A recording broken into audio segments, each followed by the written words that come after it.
Assalomu alaykum. Pinamlardan uy qilaman, imorat qilaman deganlar uchun bu video.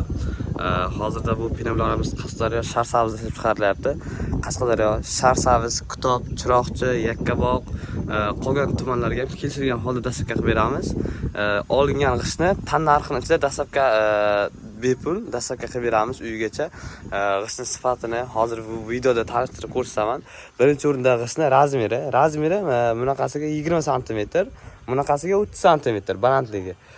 Ko'plar bu holatda teradi.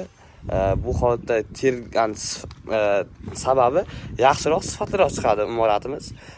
Buni uzunligi 60 sm, cheklanmagan miqdorda yetkazib bera olamiz. Hozir sizlarga buni tumba, latoglari qanday va qaysi holatda foydalanishini bir ko'rsatib o'tamiz. Mana bu tumbamiz. Tumbamiz ko'rishingiz mumkin. Tumbamiz siveska qilib teriladi uyning burchaklariga, ugullariga. Bu armaturamiz deb hisoblaydigan bo'lsak, armaturani ustalari yoki uy egasi budjetga qarab 3 talik yoki 4 talik qilib tashlashlari mumkin. Buni razmeri 19,5 ga 20,5. Ichki razmeri bu latogimiz 15 sm ga 20 sm bunaqasiga. Bu latoglarimiz qaysi o'rinda foydalanilyapti? Bu permichkalarga foydalaniladi. Keyin bolorning tagida yana bir marta sesma aylanadi, beton qo'yiladi. Chunki bolorni buni ustiga, pinablodi ustiga to'g'ridan to'g'ri qo'yib bo'lmaydi. Birinchi o'sha sesma qo'yilib, keyin bolor qo'yiladi.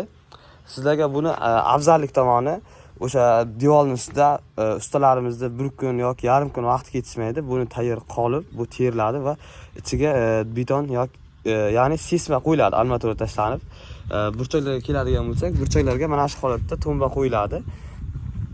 Bu latogimizning ichiga ham xo'p armatura tashlab sesma qo'yiladi.